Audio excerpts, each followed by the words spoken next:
Hello, ladies and gentlemen, and welcome to episode 108 of the ATL Falcons UK podcast. For anyone that didn't see it, we're turning 5 years old next week, so we're hitting a milestone, and we might not have a show in time because I'm on holiday next week. So just a little happy early birthday for us guys over here. And of course, it's coming off the back of draft week. So myself, Liam, and Cal are going to break it down a little bit, share what we all thought about the draft, look into the players pick by pick, jump into the undrafted free agents, and then kind of skim over what we think the Falcons still need as we head into the remainder of the off-season and pre-season. So, boys, Liam, you were the man that was up on draft night, looking after the socials for us. As a whole, how are you feeling about it? I managed to.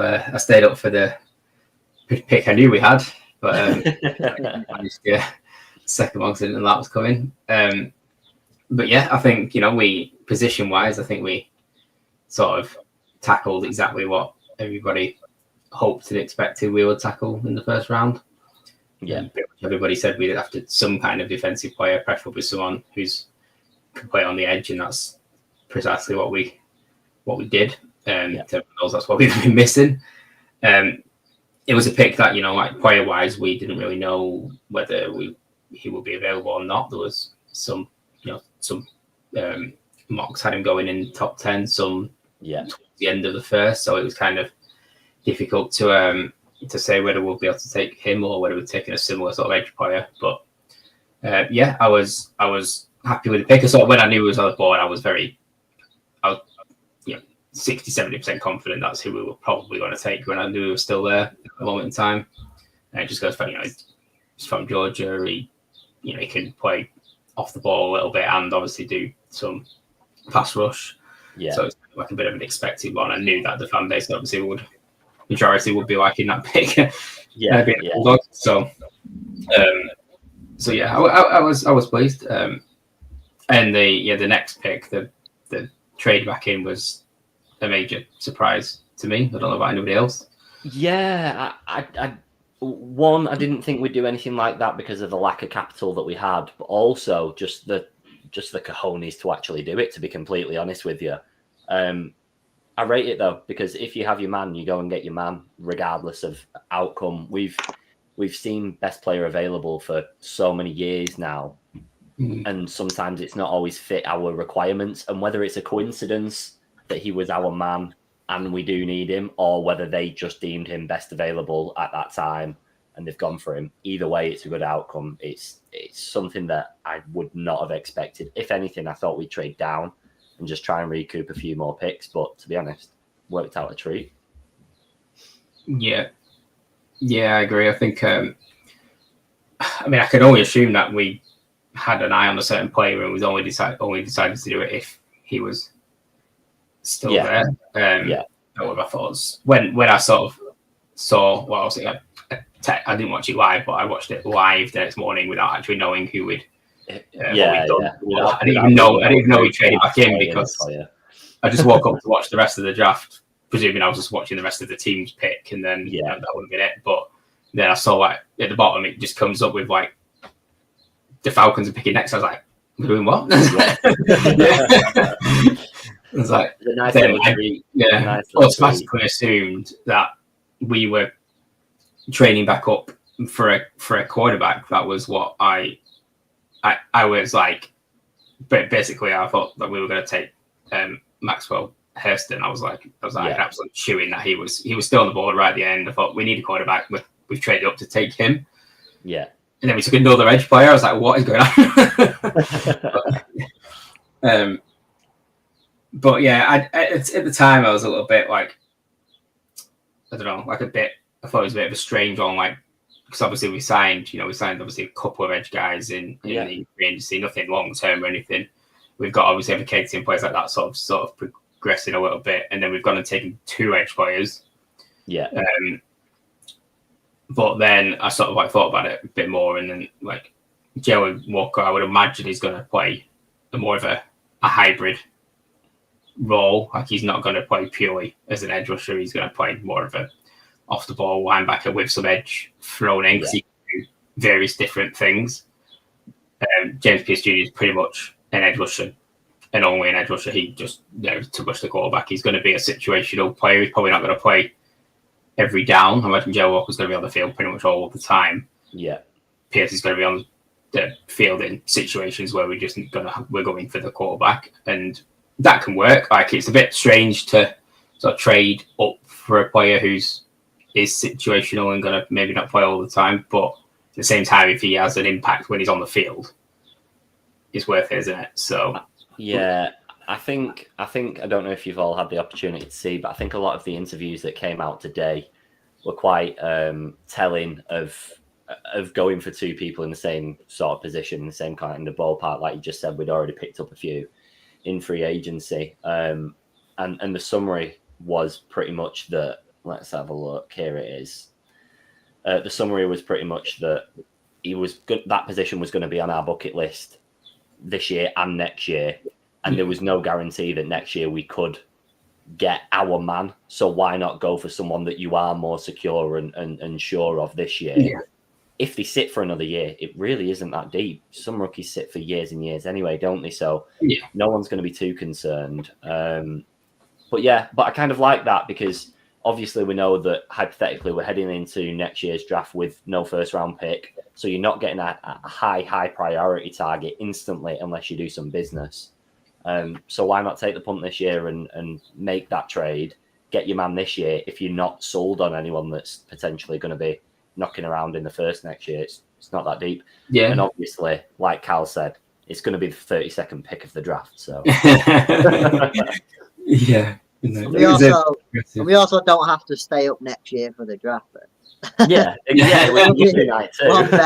Except when we actually come back into the first round. And yeah, and we'll all be in bed by that point, and none of us will have watched it. Yeah, Stunning. Yeah, no, it was. It was aggressive. Yeah, it was. I mean, we've obviously just seen that we think maybe there's two players there that can be productive this year.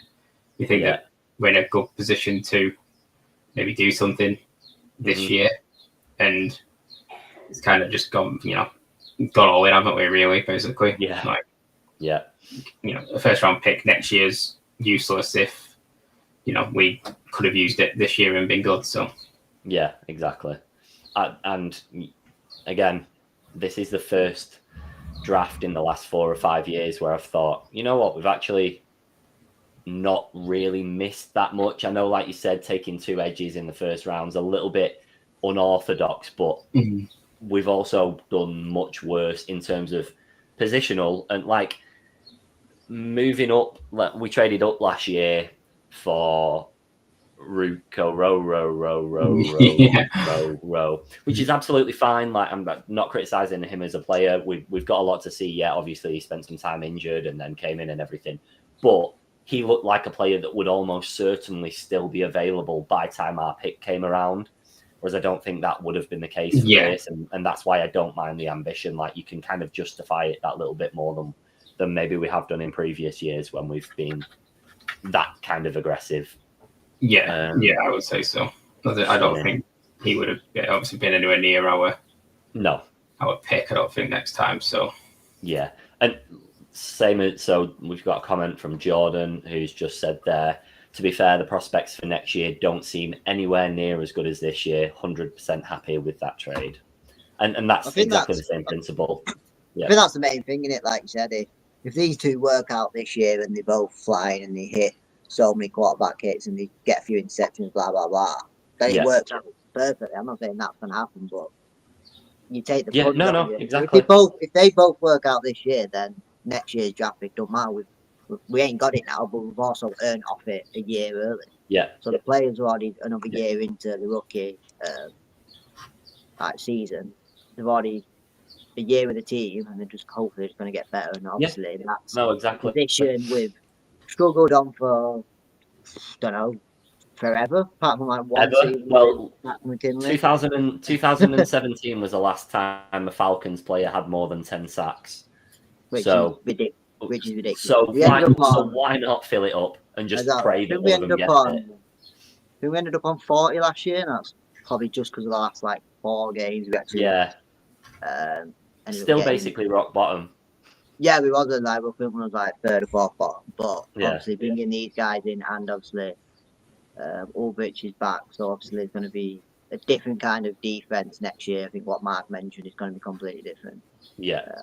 But I was surprised, like when I woke up and obviously looked at the chat and I was like, we never do this. What is going on? Especially when you have only got 5 picks, but we had 5 picks and I think we got more or less what we needed. Obviously, there's a couple of positions that we'll probably go over that we probably think we still need, but no team's absolutely perfect. So no.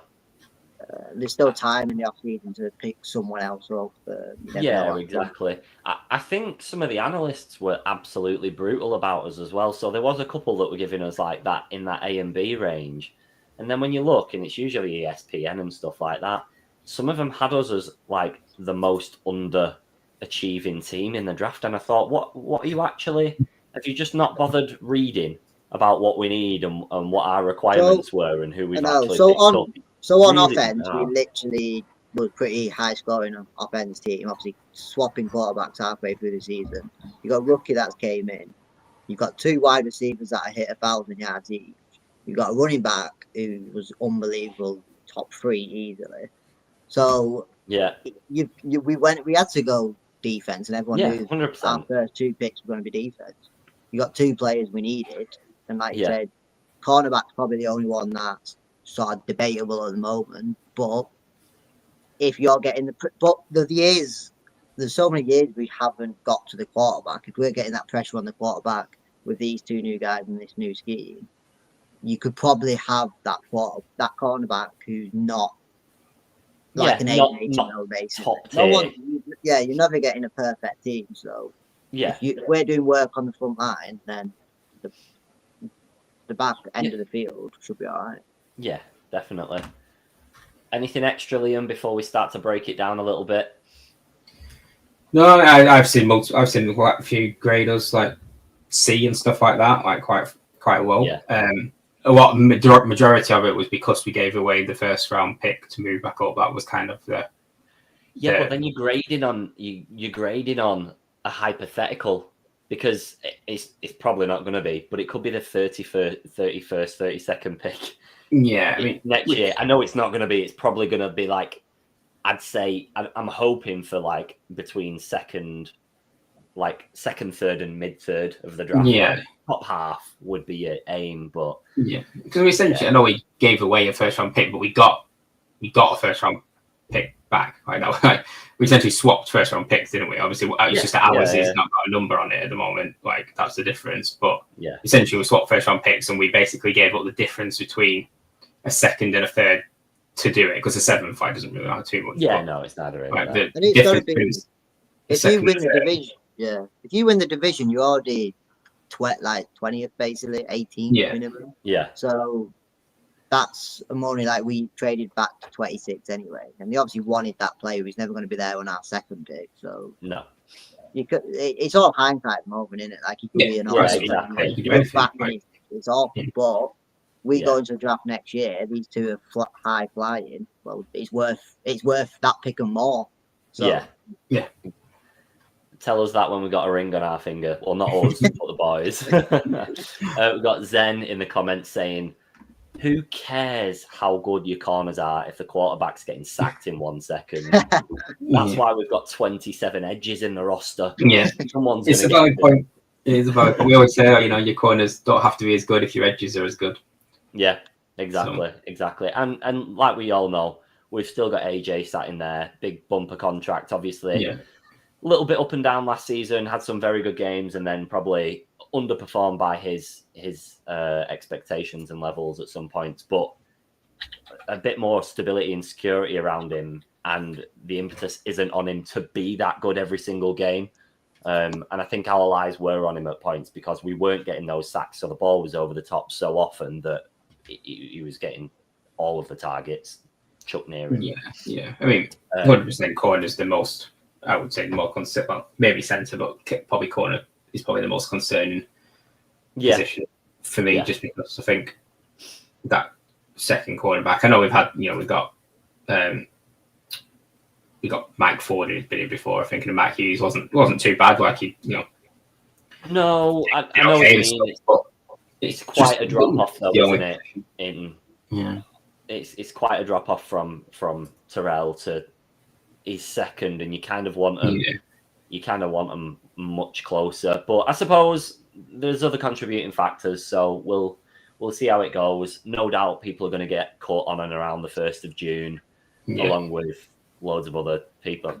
Kurt might be one of them. We might get a bit of capital there. We might jack someone's corner. We might not get draft picks. We might jack someone's corner or centre. But yeah, there's still a lot of time yet, so I'm not sweating too much. No doubt that the roster's going to look entirely different in another 2 months' time when they're training flat out every week. So we'll see how that goes. Right, we won't do too deep of a dive into each player because there's only so much you can say about college people that have never stepped foot on an NFL field before. Like everybody's saying, oh, it's a great pick, oh, it's a poor pick. How do you know? Life in the future. Who knows? Anywho, with that being said, round 1, pick number 15, Jalen Walker, edge. Obviously, he's walked to Flowery Branch / the stadium after the draft because they've not had to send a jet for him. How are we feeling about him? Obviously, Liam, you're much more invested in college football, so your oversight's probably going to be juicier than ours, but we'll see. I mean, yeah, he's got all the physical tools that you'd want. I do think like his edge rushing ability is like pretty good, but I don't think that's like his sort of like the reason why he was going so high. Like he's not a pure sacker guy. I don't think he can. He's very quick. He's like 6'5" or something or whatever. He's a big guy, but he's fast side to side as well, and he's a good tackler like in open space. So I feel like he's going to play a bit more. He's going to play off the ball, like run stopper. That like sideline to sideline guy, and then rush in between that. I think like a bit of a gadget player, sort of in that position. I don't think he's going to be rushing the quarterback like that often. Which some people say, oh well, he'll end up like with whatever amount of sacks, and everyone will be like, oh, like he spent the 15th pick to get said number of sacks. But I just don't think that's what we're actually planning on getting from him. I imagine it's going to be like some of the sacks, could come from him, but I imagine it's going to be a lower number because he's going to probably hopefully going to make a lot of general tackles overall. And then I think that's probably why we traded back in to get Pierce, because we probably thought Walker, could get us some sacks, but he isn't probably our answer on the edge because he's just not 100% that type of player. He's got other uses, which is really good to have. Great to have the versatility. And then we've probably gone, now we actually need the sack guy. And that's why we went back in and got Pierce. So we could basically use Walker in that role to, cover the back and make those like sort of like big tackles in the box, which we said last season, didn't we, that we were weak in that position where we kept giving short 5, 6, 7 yards and just teams moving down. I think he's the type of player that can poke those holes and make those big tackles and get to people before, and tackles for a loss. It doesn't have to be a sack. It can be on a running back. It's just as effective. And then we'll use Pierce as a go and get the quarterback guy every single time he's on the field, I would imagine. And I think that's a good combination to have. Yeah, no, absolutely. Even the Falcons themselves have defined Walker in all of their interviews and stuff that they've done as like call him an edge, call him a linebacker, call him whatever you want, because he's going to be a hybrid. And that was very clearly the intention.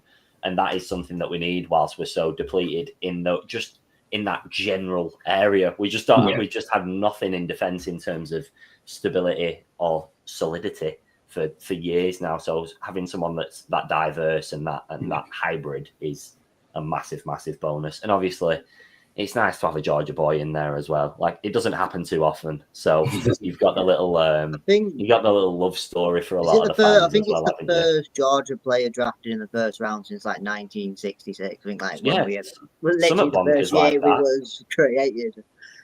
You wouldn't expect it, would you?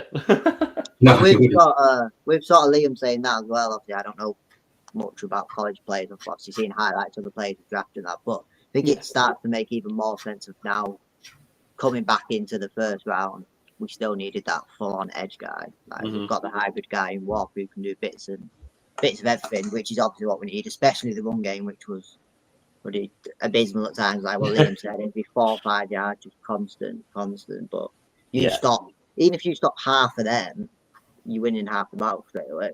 But some games it was like, even if it was 2-3 yards every time, you're making them 10 yards. You get to that 10 yards every time. It's just so easy for some teams. Yeah. And then they get in Pace Jr. It looks like hopefully it will obviously work out, and it's obviously a play we desperately needed. So obviously I don't know. Like I said, I don't really know much. Not really followed college football. I think me and Danny are still trying to get into it, but it's still something we're trying to get used to the NFL still before we actually get to. We're pushing like 7 years deep now, and we're like, we're still getting used to it. There's a lot of rules and stuff, really complicated. But no, I think overall it's obviously 2 players we obviously needed, and I think they'd be playing quite a few snaps. I think Walker would play the majority, I reckon.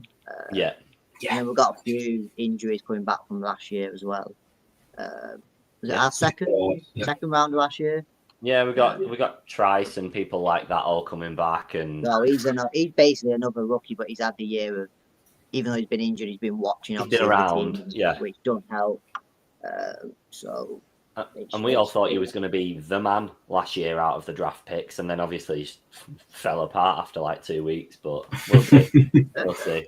I mean, we did kind of just cover Pace in all of that, but if you got anything extra you want to add on him, Liam, before we move on? I know you summarised both together, really, didn't you? But yeah, like I said, he's a big guy, and he knows how to go after the quarterback. He's very another one is actually we've taken him, I think, because he's very quick. Like he walks very quick for his size. You know, like he looks like he shouldn't move that well, but he's actually very sort of fluid and quick, right? With his with always pass rush moves. I know people. The reason why he was down there was because he's got these character issues, whatever that people always talk about and stuff like that. And people don't think he's got the sort of the drive to be successful in the league and stuff like that. That sort of stuff is coachable at times when he's young. He's only 21, I say both of them are, I think. And you gotta sometimes they play college football and it's sort of like that. They've got all the things going on in their life where they're because they're college like anybody would be. And now he's basically got to earn his spot in a team and get paid. It's hopefully that's going to motivate him to just put it all out there, because I think he's got all the physical tools to be a very good edge rusher, I think. And that's what we're hoping we can probably get out of him, as some teams just don't, they always look for that. Like Jalen Walker, everyone talks about, he's a leader straight away and all this sort of stuff. And James Pierce probably isn't that guy, but he's still got all the physical tools and ability to work with. And if you can coach in some attitude and drive, you could have a real good dual threat option coming out of the same draft. Which is the key for us at the moment in time. Moving on to another dual threat, but not both out of the draft. We picked up Watts at safety from, I ain't saying the proper pronunciation of Notre Dame. I'm not doing the whole Notre Dame. So we picked up Watts safety. Obviously, last year we had a little bit of a pairing between Bates and Simmons and some tomfoolery where they both kind of wanted to play in the same position, so it worked out better for one than the other and things like that. I like this pick, not only because there's a slight bias because we've seen him play live when we went to Atlanta last year, but that is one of the reasons. But I think it showed that we're pretty damn set with Bates, and then bring someone younger next to him. Will Simmons come back? I don't know. I don't think I've read anything further on that yet, unless I've missed something in the last couple of weeks. No, he's still a free agent in here at the moment. Yeah, so I think it's a good pickup, just in terms of what we needed, but also making sure that there's not that same clash that there was last time, where they're both, because Bates and Simmons both at similar stages in the career in terms of like how experienced they are and things like that, and just kind of let Bates go and do his thing, and Watts can just pick up the rest, basically, for me. Yeah. Oh, yeah, and a very good point from Jordan again there, that Watts saying that he bases his play on Bates. He literally, that was like his first interview post-draft, which is, obviously, you're going to kiss the ass of whoever is going to be mentoring you. But it's probably actually true as well, because, of course, he's one of the best in the league. So if you're basing your game on 3 or 4 players, he's one of them. If he can get a few of the picks that Bates got from last year, and Bates can obviously, he'll still get picks this year, then it's only a positive for me. It's another one we traded up for, but we only got rid of a 5th rounder. But it's showing that, from people's views on Twitter especially, it was a good trade up. It wasn't like that many picks. You only get rid of a 5th rounder, but it's someone they wanted, which is obviously good. It's another defensive player that was obviously needed in the back end of the defense. So I've obviously not seen him play much, but going off obviously what everyone else has said, it's a very good. Well, you get the impression as well that they weren't expecting him to still be there. Anywhere near that, and that is the reason that they pressed on so much. Like the fact that he'd fallen that low to them seemed bonkers, because they were expecting that like mid-second round sort of area by the looks of it, compared to where he actually went. Go on, Liam, light it up. Because I wasn't watching the second round or third round live. So I saw a pick afterwards. Because I wasn't tracking every pick, I assumed that he had gone. Like long before. I didn't even think he was going to be a possibility anywhere near our pick. So I saw we took him. I was like, what's happened? Like I genuinely thought we might like traded again to take him, but then I realized it was our actual sort of pick that we used. And like he does, like I say, he does compare himself to Bates, because basically like he's almost like the same, not obviously the same level at the moment, but in terms of his style of play, he's like the same player, just a college version at the moment. He's that, a ball hawk, reads the quarterback, makes a play on the ball type of safety. Like, a little bit less sort of aggressive in the tackle and sort of like the, up against a big receiver sometimes, but he reads the ball over anything else. And that's a scary combination when you think that you've actually got essentially Jesse Bates and Jesse Bates Jr. sort of like in the same team. We've obviously got a tactic up at the safety position that we're going for. We're going for takeaways on the defensive side of the ball, clearly. It's aggressive, though. I like it. It's more exciting as well. I know it can go wrong because one ball over the top and whatever stuff happens, but if we're not going to win, which we don't always win, I want to be excited at least. I think anyone like in 2024, in 2023, he won the college football best defensive player of any defensive position in college in 2023. And then he had another good year in 2024. So he's had 2 consecutively great years. So to get a player like that in in the third round, for that he's very, very good. Well worth it. We've got Zen in the comments just saying what's had the most interceptions in college for the past 2 years, which is spot on. He had 13 over the past 2 seasons. You can't ask for that much more than that. And even if he brings in half of that in his first couple of years with the Falcons, that's still a takeaway for us. Like, that's still a massive upside. There's always plenty of top safeties and even cornerbacks that don't actually get many interceptions throughout the career. But they're still a top player. They're doing the main job, obviously. Interceptions, obviously, game changing at times, and that's what happened quite a few times last year with obviously Bates. But if you've got a guy who can learn off Bates and another guy who's similar play style to him, if he gets 1 or 2 next year and Bates is going to get his usual numbers like he's been doing, it'll be very exciting at times. It's a really good pick. He's not. I guess the only reason he drops is probably because he's not like like athletically, he doesn't sort of stand out. Like he's not that fast or that tall or whatever. Like, you know, but it's his mental side that we've picked it based on. We picked based on he's like those type of players, you know, we see in our sort of football where they might not be the most physically like gifted players, but they just read the game so well. Like they just doesn't matter. Like they're a step ahead mentally of everybody else. It doesn't matter that like the physical side doesn't matter as much. And I think that's what the type of player he is. A lot of teams pick on that. They look at how tall he is, how big his hands are. That's what I'm obsessed with. How quick he is, and then it's like, oh well, if he's not got any of them things, he can't be a good player. It's like it's not really true.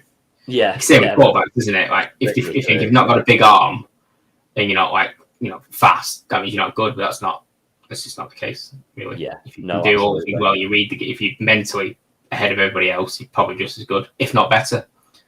Yeah.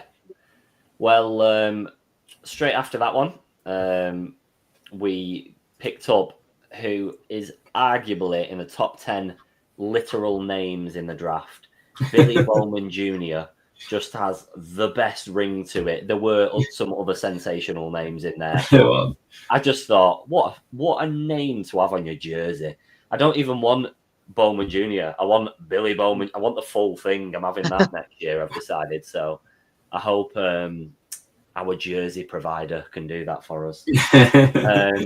But yeah, another interesting pick. Kind of did the similar sort of thing that we did in the first round, and we picked a player that has some similar traits.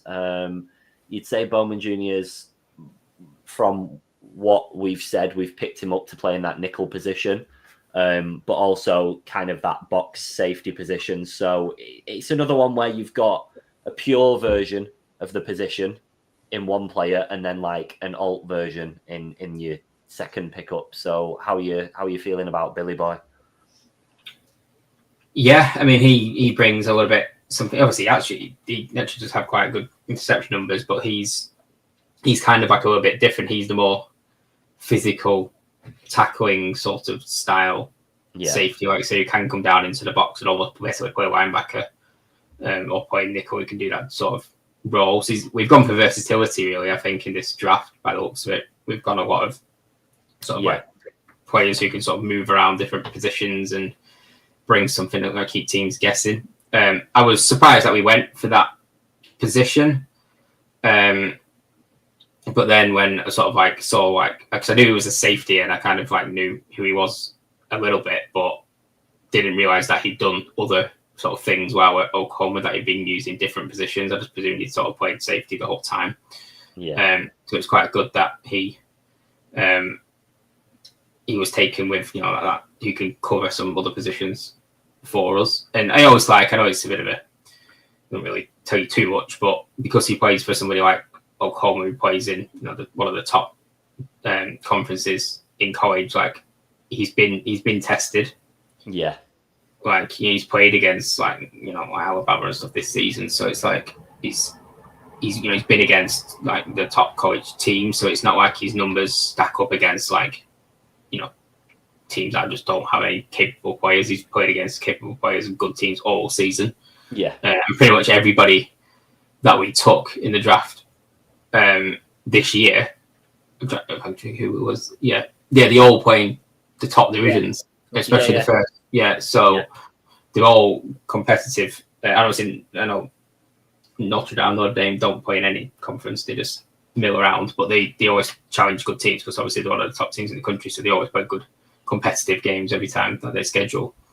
And the rest of them play in the same division, top next three teams. So I always like that.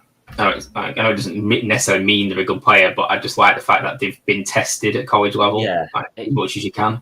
There's a drastic level of performance difference from the top colleges to all the ones in the outskirts. So if you've been playing it week in, week out for the last 1, 2, 3, 4, 5 years, you are going to be more accustomed to the quality that you're stepping into in the NFL. I know it's still a step up either way, but you're going to be much closer to the expectations because definitely. most of the players that you're playing against, you're also going to be refacing again in the NFL, whereas a lot of players in the outskirts, unfortunately, don't necessarily get that opportunity, do they? So I think you're playing competitive games more as well, ain't you? Like, I know in college you have a lot of blowouts, and some of them games are a bit like why? They're generally pointless at times, but obviously it's good. Obviously, it's good for the small teams, small colleges to play the big teams, get the money in, etc. But being obviously with basically all of our picks are all playing consistent football of big hard games most weeks, which obviously the NFL is obviously the most competitive league can be in. So straight away, it does help having them picks. The 5 players obviously we've drafted does help. Yeah, it definitely does. They're playing against just a physical, like, our edge defensive players, the guys they've been playing against all season, are the offensive line players that are also being taken in those early rounds from the big teams. So they're the guys they've been up against all season. So it's. And the running backs that have been tackled are always going to be the top running backs taken most of the time, apart from actually Gentry doesn't play in the top ones, but most of them are going to be. And, the wide receivers and the corners, that's who they've been playing against a lot of the season. That's caliber of player. So I think, I do like that approach sometimes, even when there's a player like that looks really good stat-wise. Sometimes, like the Matt Green was a prime example, obviously. I know he went further down, but I don't know what that was, whether it was because of his off-field issues or whether it was because of his sort of standard of football that he plays. I don't know, but he was a prime example. Like, he gets 18 sacks in the season, but he plays against lower-level players each week, so it doesn't really stack up the same. It doesn't translate, does it? You basically half it and then a little bit less. Yeah, maybe. So exactly. maybe 7 or 8. He could be a very good player, absolutely. Like the numbers don't. It's like you can't look at the guy's got 9 sacks and the guy's got 18 sacks and go, well, clearly the guy with 18 is much better, but the guy with 9 is playing in the SEC and the other guy's not. So it's it's a different level of football. Yeah. It's going to jump back into the comments a second. We've got Ben that's joined us. Hope you're well, fellas. We are well. This is the enjoyable part of the season as Falcons fans, isn't it? Where we don't have stress and anxiety. And we're not talking about losing a game of football. So, sensational, mate. Just about as good as we can get.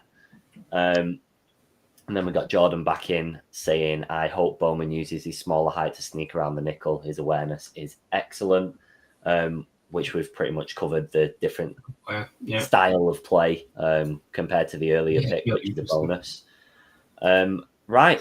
This seems like a really quick summary, doesn't it, really? But with our 5th and final pick of the NFL draft, we picked up Jack Nelson. Oh, I stuttered then. Jack Nelson at tackle.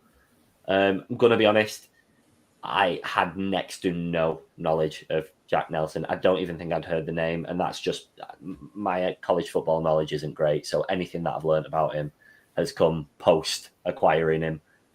We were watching the boxing when we picked him, and you've also had 217 players picked before him, and especially when me and Danny know about 5 of them. 217 literally. Players. Liam knows probably about 150, maybe. There's definitely ones he will not. Absolutely. It's good to. I think it's good to get another offensive lineman in. I like the positional pick. Yeah, it's a 7th round pick, so there's never. You're not going to expect that much, but you never know. Like, he's obviously got a whole training camp with the team. I think he could play left tackle. I think that was one of his main positions that he played. Yeah. Well, it's a clever pick based on the fact that we've not got a ton of depth, and with Penix being a lefty, everybody's already sweating about his blind side and what kind of coverage he's going to have. So just pick a big man up. Like, he's a big boy. He's a big boy. Yeah. But he looks like he can move a bit as well. It looks like he's got legs. So I'm not disappointed by it at all. Obviously, we'll have to watch a lot of tape and a lot of training camps to be able to make any kind of fair summary. But Lee, you got anything else to add? I've watched stuff since. I mean, I will have watched him play this season because I watched some Wisconsin games and stuff. But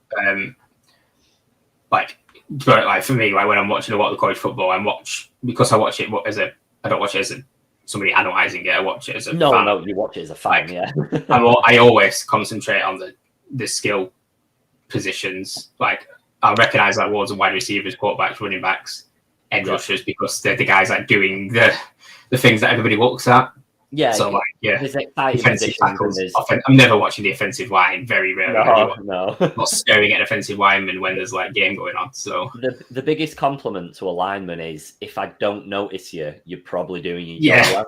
Yeah, that's probably true. Yeah. You've probably let someone walk right. Yeah, go past you about 10. Yeah, if I'm watching like the same guy sack somebody like 5 times in a game, I'm probably thinking, who's he up against? And I'll start looking into it. But I'm not watching it. So especially, I know some of the offensive tackles in this draft, but obviously these are the guys that are just spoken about as like the better ones. And this, obviously Nelson was never really mentioned, but the first thing I looked at was obviously realised he played in a good conference, and he's played lots of games. And then I looked at his size. That was kind of it. I thought he's a big lad, that'll do. It helps. Perfect. That'll do for us for a nice little summary. We've got Ben back in the comments saying he only started supporting the Falcons a few years ago after the Jets game in London, and the draft has been the most enjoyable part of the year. Honestly, mate, me and Calla, I think we're heading into year 7. Is that right? I think me and Calla are heading into year 7 this year. We've still not seen a winning season, so don't worry about it. And Liam's a handful of years ahead of me and Cal, and he's had a little bit more glory, fortunately for himself, but not by too much. I think me and Danny are the happiest because we never seen certain games in our lifetime. Yeah, we didn't have that suffering. When's your 16th year? 17th year? So you've seen good times. At least our expectation. Like about 10 minutes of it, yeah. I've seen us have winning seasons, yeah. No, I don't know what that tastes like, mate. Don't. Yeah. Right. We'll skim these because some are more commentable than others. The Falcons have agreed terms. Of course, they released the pickups who they got from the undrafted free agency. They've agreed terms with a handful of these, so we'll just cover the ones that they've already got terms with. We won't go through them all, but there are a few notable ones that it appears to be quite shocking that they slipped out of any pick position. I'm going to read them all out, but then we'll go back to the key ones. Yeah. So apologies if I butcher any of these names. We've got Simeon Barrow Jr., defensive line. We've got Kobe Bryant, of course, cornerback. We've got Nathan Carter at running back. We've got Joshua Gray, O-line. We've got Nick Kubitz at linebacker. We've got Dante Manning at cornerback. We've got Nick Nash at wide receiver. We've got Joshua Simon at tight end. We've got Quincy Skinner Jr. at wide receiver. We've got Malik Verdon at linebacker, and we've got Jordan Williams at OT, offensive tackle. Georgia Tech. Yeah, Georgia Tech, indeed. He's one of the out of all the colleges, we've got Georgia Tech, Iowa, Vanderbilt, South Carolina, San Jose, Oregon, North Dakota, Oregon State, Michigan, Kansas, and Miami. So a nice little variety between them all. There will be some other players here, but I think the notable ones, especially from fans' perspective so far, seems to be the fact that Kobe Bryant fell out of the draft when everybody had him on, not for a high pick, but a lot of people had him getting picked up in the draft at some point. Yeah. So everybody seems really excited about him at cornerback. Maybe that's, we'll skim through him, but maybe that's one of our saving graces. Maybe your undrafted free agent is your cornerback without even knowing that was the intention. Of course, it'd be good for us to bring in someone that's got that little bit more pedigree and experience to start, but who knows? How much do any of you know about him? Because other than social media, I know nothing. I know. Yeah, I think Liam will probably know a bit more, but he got like Twitter, X, or whatever you call it these days, sort of raved about him. So they did. I think when that ended, I was literally like scrolling through Twitter like for the next like hour, and obviously everyone's literally signing. Liam sent me a couple of days, and I think he was on yours, but if not, if he wasn't, there was a lot of hype around him, which is it's obviously good to pick him up. It's obviously a position that we sort of do need. Obviously, he obviously didn't get picked for a reason, but he has a training camp with the team. There's a position that maybe not starter because we'll probably still put one of the guys we have there, but he could be a backup if he performs. So, and then you never know in the future. So, absolutely. I think it's very good. Away from his playing ability as well, he's very self-confident, let's say. I don't know if you've all seen his posts on social media. He went on a bit of an outburst on his Instagram story saying, people are doubting me, this, that, and the other. I'm going to prove you all wrong and blah, blah, blah. But it doesn't matter.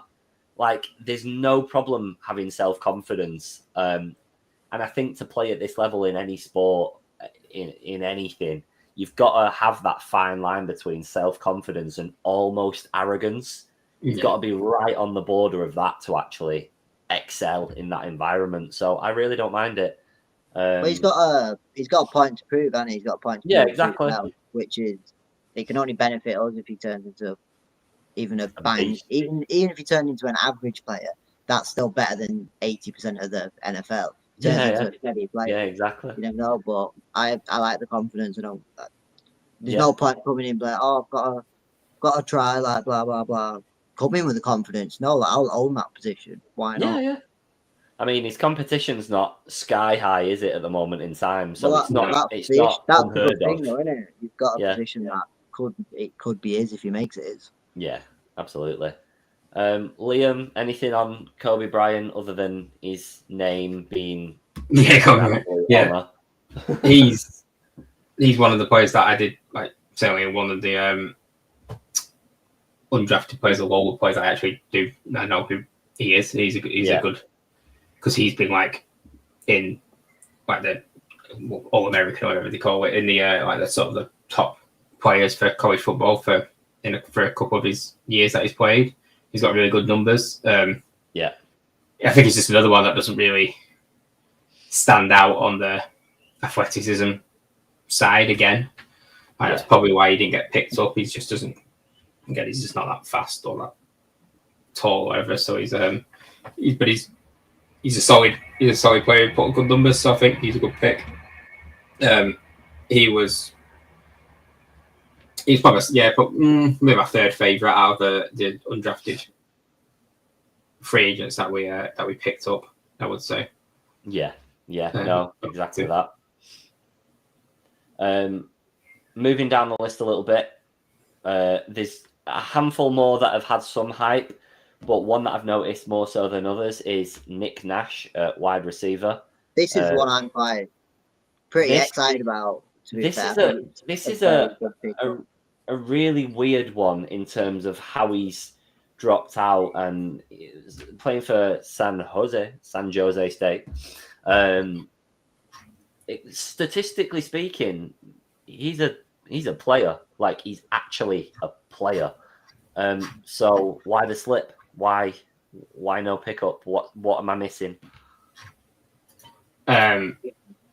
He's not that quick, as if he's not like got the like sort of top end speed that wide receivers would normally you'd want. But one of his main reasons is that he plays for San Jose State. Rude. Yeah. But we have just covered this topic. If you're not one of the big boys, they don't play in a good division, a conference even. So he's not against top players most of his weeks, but he can only put up numbers against what he plays against. Yeah. So and that's what he's done. I like him. I think I thought he could get drafted. Like I would have.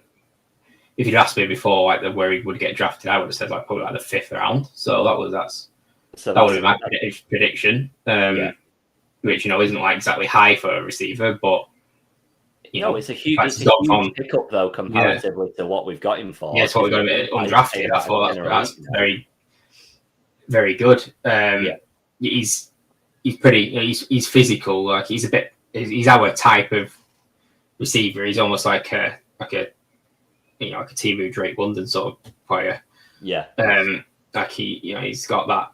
He's not got great top end speed, but he can challenge any sort of like receiver. Any quarterback. Out there really. He's not. I don't know how tall. He's like 6'3" or something, but he's pretty rangy, and he's got big sort of like he's one of the players you put the ball up there. He'll fight for the ball every single time. That's where a lot of his sort of yards have come from, because he just can put it downfield and he will just put himself up there. And I think that it matches our sort of like style with players like Drake London, doesn't it?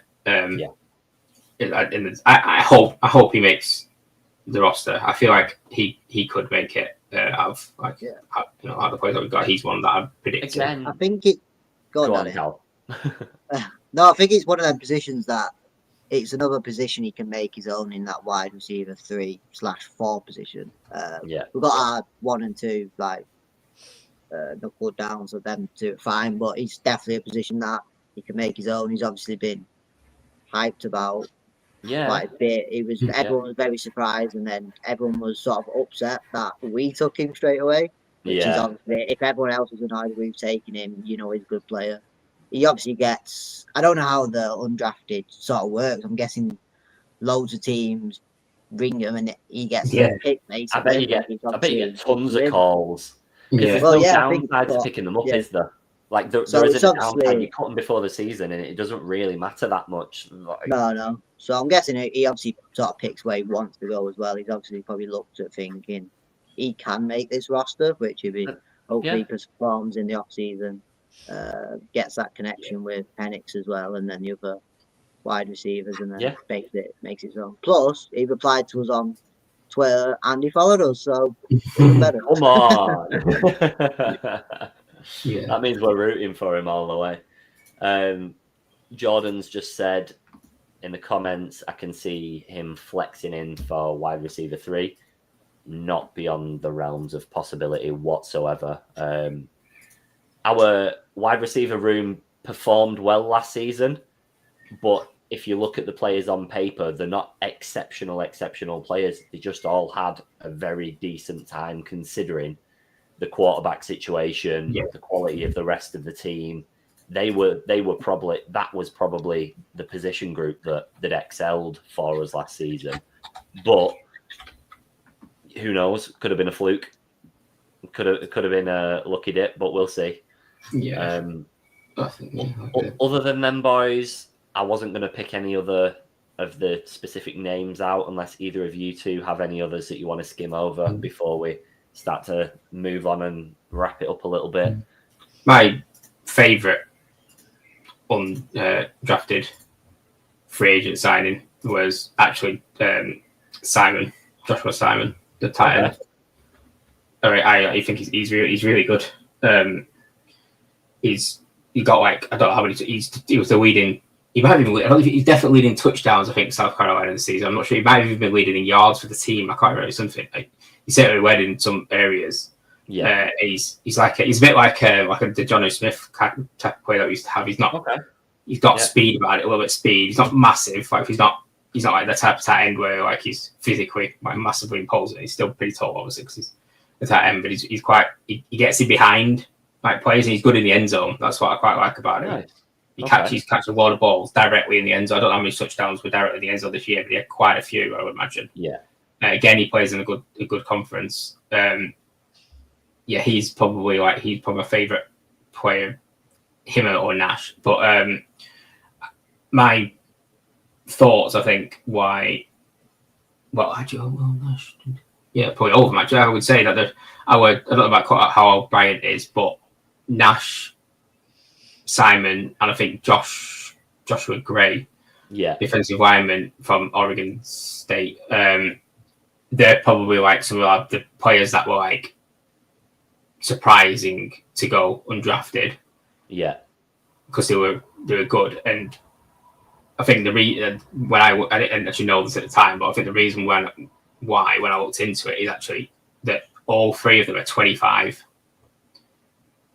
I think that must be telling for teams when there's 21-year-olds. Yeah, you've got 3 25. I think Nick Nash is 26 in July. I mean, which then it makes it even Yeah. better for us, then, doesn't it? Really, like even though he's older, but he's got that. It's a gamble. It's a gamble, isn't it? Like, yeah, he'll have played a lot more ball, but obviously coming into the NFL is still massive, and that's why you drop down, because we've not got as much time to make it work with him. Obviously, instead of his career being 10, 15 years, in theory, it could be 3 or 4. But that's upside when you've not used any draft capital for him. That's upside. It does not matter whatsoever. If you'd used a 4th or a 5th on him or something, you'd be panicking a little bit, but it doesn't matter now. Like, it's just the free signing now, isn't it? He's got the next 5 months to prove himself and make it on the 53, which is possible in this team. Obviously, I think he's probably looked at other teams and gone, I don't think I can get in that, because the roster's obviously a lot better at wide receiver. And I think good, but I think we do have a spot at 3 and 4 that could be taken. Yeah, 100%. So if you can get 3 years, 4 years out of him, it's not bad going, is it? It's enough, isn't it? Like, absolutely. Yeah. I mean, to be honest, the Falcons have so many people on 1-year contracts over the last few years. If you get a year out of them, you've done a good job. Yeah. I can see why maybe they dropped like a couple of rounds due to that age, maybe. But it makes perfect sense. Why would you gamble on a 26-year-old when you can gamble on a 21-year-old? And even hypothetically, the 21-year-old wasn't as good. You've got 5 more years to develop him before he's even at the stage of the other player. So it's undrafted makes no difference to us. They've got a chance to make it if you get, if they're good and you get a few seasons out of them. You've basically just got a free player almost. So yeah, exactly. And it gives all the undrafted that extra, not 10% of effort. They still put the same effort in, but that little arrogant part of him, more to prove. I've now got to prove myself. Yeah, can work out. Definitely. Right. We'll wrap up the undrafted free agency. We've kind of covered what we think the Falcons need for the remainder of the offseason, so I don't want to dip back into it too much. Obviously, we've already mentioned the cornerback aspect of it. I'm locked in on wanting another center. Yeah.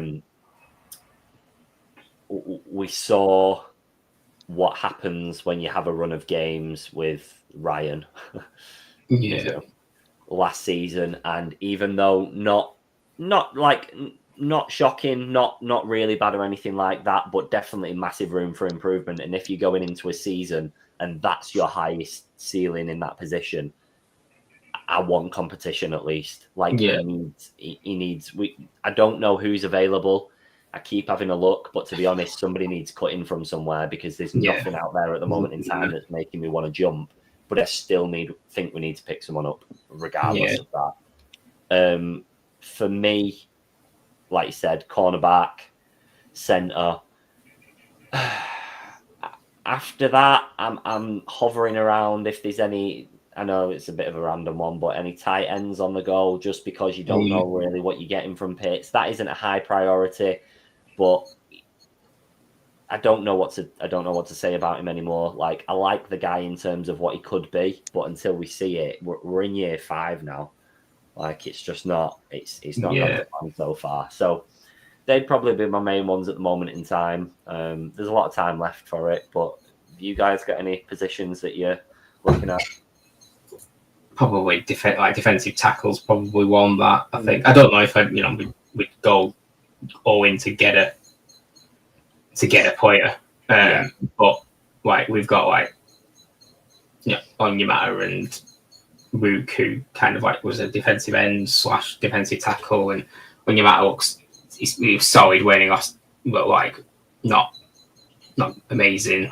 That's probably, obviously we're losing Grady Jarrett. It's a loss in that middle. Yeah. We've kind of stacked a little bit around the edges a little bit. We've signed some bigger guys who obviously can slide in and play a bit of defensive tackle, but I don't really feel like we haven't got that top tackle this year. Like we've had for however many seasons Grady was here. We haven't got that guy in the middle who's just going to cause a bit of havoc and do some run stopping, and that could be a bit weak. And I think we've signed more edges. We've signed linebackers that can help out. with that, which is a good. But that's probably the one other position that I'd say is a position that we might be a bit weaker this year than we have been in previous years. Yeah. Yeah. No, that's another good shout. That's another good shout. Cal, anything to the list? No, I think Liam's right with obviously that one. But obviously, if we're drafting these guys, and I think our outside work's been slightly better, and I think the linebackers will be slightly better this year with a couple of players coming back. Hopefully, that sort of make up the work of that. Not having that, not having Grady in that centre role, basically. But then obviously, centre is probably the main one. And I feel like the team with Terry, etc., I think you know it. And I think the waiting. Don't think that's stupid to go into the season with Ryan in centre. I'm hoping anyway. We've trusted him in the draft and they've done pretty well in the draft so far. They have. Wait until June the 1st and then see who gets cut. But I'm guessing they're going to be looking at, obviously, they've got to sign the draft players and then looking at money wise after that. Obviously, Kirk's 100% on his way out, which looks like it would have to be after 1st of June now. Yeah. So hopefully, if we can make a bit, obviously, a free bit of money off that, I think a centre is probably the most important position. And then, it looks quite a solid team. The only thing I'd say then, though, is if you get rid of Kirk, we, of course, signed the quarterback from the Chargers to come in. Is he your number 2 for the season? We don't care. We'll just get rid of Kirk. Yeah. Fair enough. But no, I know what you're saying, but I think, obviously, it's on... I think if you looked at a lot of teams are very much... If Mahomes gets injured, the Chiefs are completely finished. Like, there's a lot of, you could say that about quite a few teams. And I get it, Kirk could obviously be probably one of the best second QBs, but I think it'd just be too toxic with him sort of being there. He don't want to be here, which is fair enough. He's not been, he came to be QB1 for 3 years and he got shoved out of the position after 7-8 games. So, yeah, exactly. 1st of June, get us a bit of money and get us a centre. Got Adam in the comments saying Nazil is a free agent, but I thought he was still contracted this year, to be honest. I think he's on a 1-year deal in 2025. Yeah, 1-year deal worth 3.26 million for 2025. That's the lowest paid centre. Yeah, it's that was base salary. I was going to say that'd be heart attack stuff if we didn't have a centre at all, but I do think he's signed on. I think that's the missing piece on offense, isn't it? Let's be honest. I think everywhere else we're pretty solid. Yeah. No, I agree. For the cap space that we have. Yeah, if you get even a top 20 centre, just anyone better than the guy we've got. Yeah, 100%. Right, boys, we're going to do 5 more minutes and we're going to wrap it up. We'll come away from the Falcons, unless Liam, you look like you're reading and you have no, just having a note. Trying to find some who's available at centre, to be honest. But yeah, not going very well. A lot longer than tonight. Not going very well. Yeah, so I think we'll come away from the Falcons for the last couple of minutes and just skim over the draft. Obviously there's been some drama all over the place. There's been some personalities, there's been some crazy walkouts and all sorts of stuff. It'd be rude of me not to mention Sanders having a draft party at your house with dancers and actors and your branding everywhere and everyone there not to get picked in round 1, which is unfortunate, but those things do happen. And then to do pretty much the same thing, but slightly more low key on night 2, with just a few less people, and then still not get picked in round 2 or 3. And then to quit all of the excessiveness and just stream on Twitch with your brother on night 3 and end up getting picked in the 5th round is rough. By the team that was going to pick him in the 1st round as well, and chose another quarterback over him Before. a round earlier or 2 Because rounds earlier. I know everyone's got their opinions on him, and I think he's better than a 5th round pick. Oh no, yeah. I also think his attitude must absolutely stink, because a lot of reports came out saying the attitude was appalling. He thought he was better than what he is. Or I'm not saying he could. I'm not saying he could be QB1 for the Browns. He could Tom Brady it. He could Tom Brady it, and he could be sensational. But he's got to show it on the field and not with his branding and his watches. Like, I don't think it would. I don't think it would surprise anyone in being quarterback 1 at the start of the season. I don't think that'd be much of a surprise, considering they have about 15 quarterbacks anyway, and they're not all. You got two obviously rookies as well.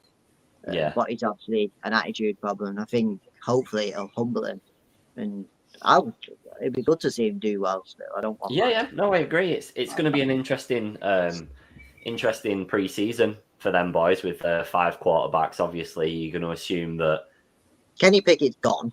Oh yeah, no, Pickett's gone. I think based on price, you probably keep Flacco around, because Flacco, it's going to cost you about £2.50. So it's going to be a weird one. Really interesting.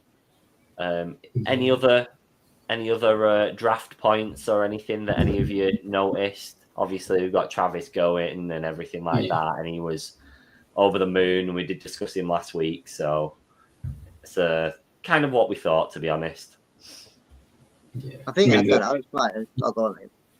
I was just gonna say on the Sanders thing, I can see why it happens. To be honest, you can't have that sense of entitlement and expect people to like you as a player. The way that he conducts himself, the way that his dad conducts himself on his behalf, and the way that he talks, and all these deals that he's like obsessed with signing, like Nike and Gatorade and whatever, like as a college player. And it's like, you know what, he's a solid player, but he's not. He doesn't have the ability to like back up his attitude, and then people just go like, what? Like, well, obviously he's looked at him and gone, because at Colorado he was always like it was like everything was other people's fault. If anything went wrong, it was all that sort of stuff, and it was like, you got to cause yourself some issues here, because he could play way above like a 5th round pick. Like, he's certainly, I don't think he should have been the 1st round pick, or at least certainly a high 1st round pick, but he could play above like where he's actually ended up being picked. But that just shows when you've got that sort of like attitude about you, that teams will just rather just stay away from you and think, I don't want you on. I don't want you. Talent, you just don't want the week on week aggro. Yeah, he's bring everybody else down and cause issues and a rift to the team. It's just not worth it, is it? No, not at all. Not at all. One player I'm quite looking forward to is Giante. I think he'd be an exciting player to watch. This is unbelievable. The draft money thing baffles me. He's not in our division either, so we don't have to play him. Yeah, more beneficial. Yeah, the draft money thing still baffles me. Like, it's weird. So he's come in, and he's the 2nd highest paid running back in the league already. Obviously, over the course of contracts and stuff like that. But like, what and how? I don't. It's flabbergasting. Like, he's 21 years old, and he's just earned more money than half of the players in the league will make in their entire careers. I think obviously because with running backs is like one of them positions that they don't last long. They could literally last 7 years max. But I think it must be all the bonuses that is guaranteed, and obviously because it is a rookie deal, it's spread over basically 5 years. So he's guaranteed the 31 million over 4 or 5 years, whatever it is. But then everyone else, all the other rookie, running backs are probably on like 2-year deals. Yeah, not guaranteed. But now if you're one of them top 5 running backs and you're due for a new contract, I'm going, well, that's the baseline now. That's the bare minimum that I'm getting paid. I know it's just inflation and that's how it works, but it's gonna come to a point where it's just not feasible to keep people in. I think one of the funny things that I think George Kittle's just he's just signed a fat contract. You see it every year. They go like, "Oh, this guy signed a contract," and it's always the highest. Every year, the record gets broken. Like, it's the highest every single time. Yeah. It is. Still waiting for Purdy to sign a contract because he's not. Which is weird because he's still on £1 million, which is obviously it's still a lot of money compared to us. But it's not. Imagine when he your got colleagues are injured on, now, yeah, and then he didn't sign a contract. Just accept the 40 million a year they're offering you.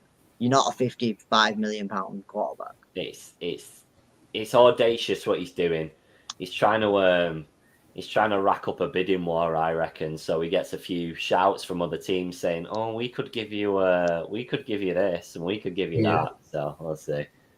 Let me just jump in the comments a quick sec. We've got Adam saying, "Oh, we'll have to go to the Falcoholics because if they've missed Mr. New Zealand off their list, then we'll have to tell them." That's a shocker from them because their lists are always bang on as well. So I'll have a look when the show finishes. But thank you for saying the show's great. We waffle so much rubbish, so we hope some of it's actually useful to you all. Jordan, thank you. Appreciate it, lads. Will say that as a Stoke fan, the draft may have made my year so far. Don't worry, pal. I'm a United fan, so I've not had it very easy. Liam's an Oldham fan, and Cal is an Arsenal fan. So we're up and down. We're not in the best state in other sports as well as this one. It's not looking great. To be honest, boys, from me, I think that is a wrap. Unless you've got any last little bits, but we've covered all of the picks. We've covered undrafted free agents, the positions that we still might want to pick up in the off season. And to be honest, I think I'm set with that. Yeah, we've covered a lot there. Stunning. There is one minor problem. The sign off for this show is not going to be as impeccable as it normally is because we don't have Mark with us today, who usually we need to record it. We do. We said that last season one time, didn't we? He usually takes the reign for us, so I'll just do a short, sweet, and very normal one. I am not screaming at the top of my lungs like that. He's in a band; he can get away with it. I'd sound silly. But thank you all for watching. Obviously, it's been a long week for us all in terms of the draft and figuring out what players are good and what players aren't and who we should have picked up and who we didn't and the implications on the season and next year's draft and everything. But we've got a little bit of a break again now. A little bit of nothing's really going to happen, just a little bit of news here and there. So we'll keep you all posted when we are back. We're still not completely back to weekly shows just yet because you'd be sick of us. But thank you all for watching. This show will be available to watch back on YouTube and then all of your favorite podcasting sites like Spotify and Apple Podcasts and Google, everything like that. Please hit subscribe. If you haven't already, drop us a 5-star. If you're going to rate us anything other than 5-star, please just leave it because we don't want to do it. But it really, really helps us in terms of being able to get to a wider audience. And of course, more audience, the more we can put back into the show. So thank you all for watching and we will see you all next time.